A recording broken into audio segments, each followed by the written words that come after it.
what you're saying, it's not extraordinary, I think, actually, but most people will find it quite extraordinary that autism is becoming a significant issue, certainly in the area you're in.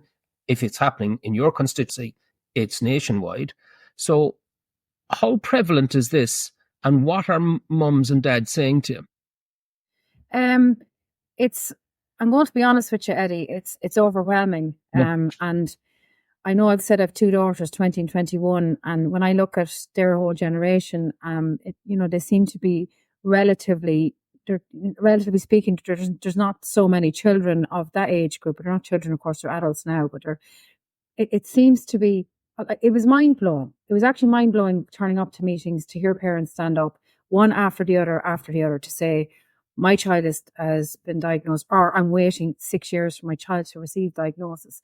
It's the amount of children and parents that's mind-blowing, and also the lack of supports that are there for the families.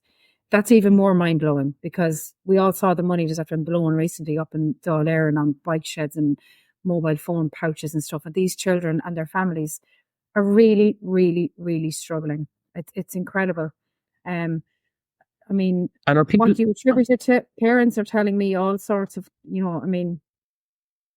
can go down, there's loads of conspiracies out there. There's loads of theories out there about what it could be. Could it be a combination of things? Could it be, things in isolation? I'm not really sure.